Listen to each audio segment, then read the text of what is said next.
और उधर पाकपतन में मौसम सरमा में पंजाब की सकाफत के रंग भी चमक उठे।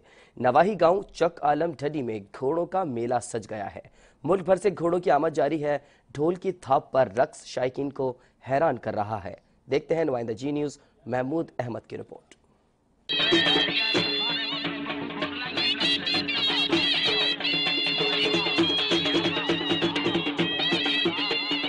पाकपतन के नवाई गांव चक आलम डेडी में घोड़ डांस के मेले का इनेकाद किया गया, जिसमें परफॉर्म करने के लिए मुल्क भर से घोड़े हिस्सा ले रहे हैं और हर घोड़ा अपनी अलग पहचान रखता है। घोड़े बैंड और ढोल की थाप पर बारी बारी डांस करके शायकीन से दाद वसूल कर रहे हैं। घोड़ों के डांस देखने के लिए सिख बरादरी ने खुसूसी तौर पर शिरकत की और घोड़ डांस को देखकर लुफ्तअंदोज होते रहे।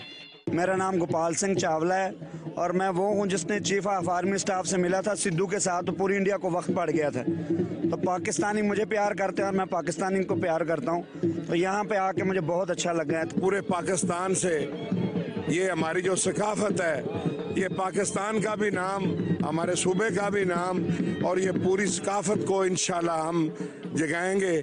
शायकीन का कहना है ऐसे प्रोग्राम सरकारी सतह पर भी होने चाहिए ताकि हमारे पंजाब की सकाफत जिंदा रह सके। महमूद अहमद, जी न्यूज़, पाकपतन। शौक का कोई मोल नहीं होता।